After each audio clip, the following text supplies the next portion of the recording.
These are tough times for everybody, and this is Chicky who's come in to say hello. I tell you, I have two dogs, and they are very intrigued that I look into nowhere and I talk to no one for hours, in all the webinars that I have been doing. So timely they come to check on my mental health, that is she okay, she's talking to nobody and she's very excited about it. So anyways, coming back to the topic, these are tough times, and we used to hear stories from our grandparents about the war and how they suffered and the inhuman conditions, and for some of us it was pretty unimaginable. And this pandemic, this economic crisis and lockdown has brought us that experience of a lifetime, and I hope it will only be once in a lifetime. And it's very unfortunate because I think unnecessarily and undeservingly a lot of us have suffered, and if you have been at that end of the spectrum, don't lose hope. See, when we lose hope, then everything is lost. Then there is no bright future. There will be a future, perhaps similar to what is now, or maybe worse than the past. Okay. Now, and here is my message for everybody who feel let down, who feel that this was an unfair twist of destiny. Let me tell you that tough times can make us bitter, or they can make us stronger. We all are going to talk about this time for the rest of our lives. These are going to be talk points. But what's going to be my story? Is it going to be of despair, that people get irritated listening to me, or will it be of hope? Will it be of productivity? And that is where my character is formed. See, in comfortable scenarios, new things are never discovered. You want to find out who you are, you put yourself in a challenge, because in that overcoming you have grown. So how does one handle it when you have been laid off your job, when you have nowhere to go, when the source of income is cut?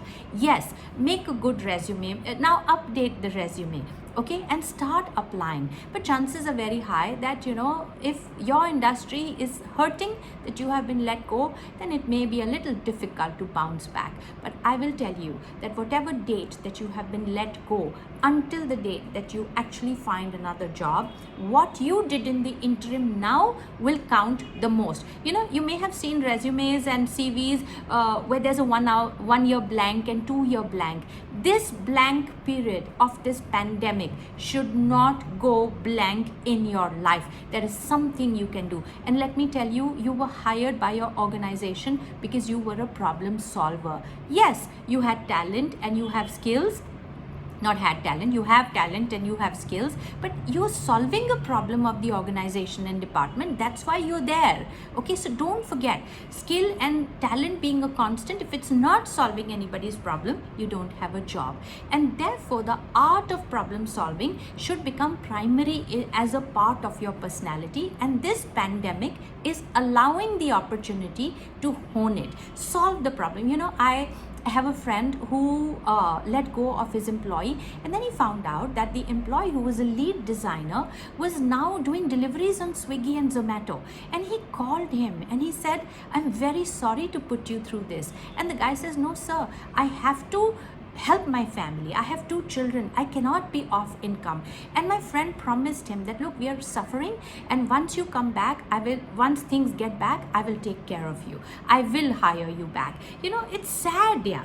But look, so much respect for the guy that although he has a very big position, but in times of crisis, he is willing to go to any lengths to make things work, and that is problem solving. When the ship is sinking, there is no captain. The captain is pretty useless. The ship is sinking. There's a hole in the ship. He has to leave his position. He has to leave his pedestal. He has to get down on the deck and help in getting the water out. So it's okay to roll up your sleeves and to make things work. This will end. This tough time will end. Everything comes to an end. That's the beauty and saving grace of times such as this, that while good times come to an end, even these tough times are going to come to an end. But what did I do? How did I make things work? That is going to add feathers in my personality. Like I said, it's not being distracted. Find avenues where you can contribute, where you can be a solution.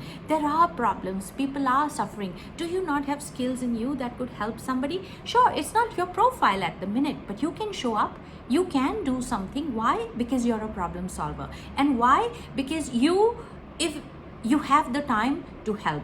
And that for me is a person I want to work with for the rest of my life, because I know that this person will show up in a problem. Yeah, even if it is not going to be an exchange for you, go do some charity, go do some service, go help some people, go teach on your area of expertise. And look, as it is, if the money is not coming, don't be hung up on it, but contribute. Because when you do make your CV that Feb you were let go, and in this time you taught 6 courses, you had so many NGOs, you went out and did this, you went out and donated blood, and you read like 30 books and so on. I, as an employer who have been through that same situation, value you more than what you did in the past 15 years. It is this time, if you can showcase what you have done despite losing your job, that is what will make you stand out while things get back to normal. Because a person who can sail it through this time is a person who can sail it through forever. And in crisis, if you can find in you greatness and grace, I think it's setting you up as an amazing human being forever. What does it take for you to call your ex-employer and ask them, do you need any help? Because you see, until now, you were serving them, they were serving you, it was a fair exchange.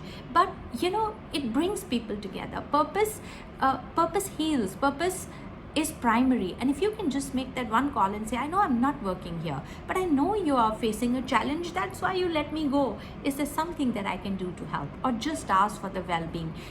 That gesture goes high in books of humanity. That is beyond service. Don't let your existence, don't let your contribution in the company end when there is crisis. Sure, they had to let you go, but that does not stop you.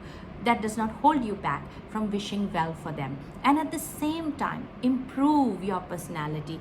These are the 2 months that you were really wishing for. Some of you had said, I wish I had 2 months off. Oh, you have plenty of months off. And although this will come to an end, can you add some feathers in your cap? Can you study? Can you do some courses? Can you keep yourself productively involved, contributing in other people's lives? And also know that people around you are watching. And the greatest respect is earned in your art of problem solving. And this is the greatest problem of humanity, where your response will also be compared to somebody else's response. Can you show up as a hero? And all of that is in the mind. I tell you, money will come and money will go. Ask people who've lost it all. Ask people who don't have a home. Ask people who had to leave the city, walk on foot and travel like 500 kilometers to get where they had to go. So nobody's to judge who's suffering more. But I want to judge on the point of who's contributing the most. And if you can do that today, you are set as an asset for the rest of your life. That tomorrow when a problem does show up, a crisis does show up, you will be called. You will not be let go. Even if you're not there, you will be the person they will make that phone call to. Can you take yourself to this level?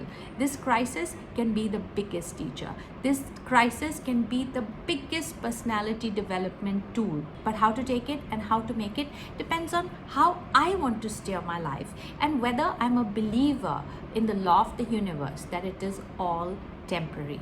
And if I can make things work today, if I can sail my ship through this crisis, guess what? No storm is big enough to put me down. And I always say this, at the end of my workshops, and I sign this on my books, that you are the answer to your prayers. There is no other answer. While it's okay to go to the Almighty for hope, while it's okay to ring the bells, in the end, I am the solution. And therein is the divine, therein is God, that there is no challenge big enough. And I tell you, this pandemic has leveled us up to the point that people are the only source of hope and people are the only source of despair.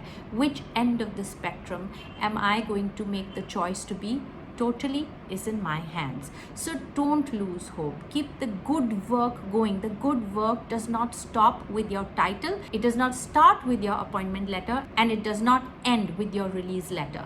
Productivity, contribution, and the good work must be a part and second nature of who you are.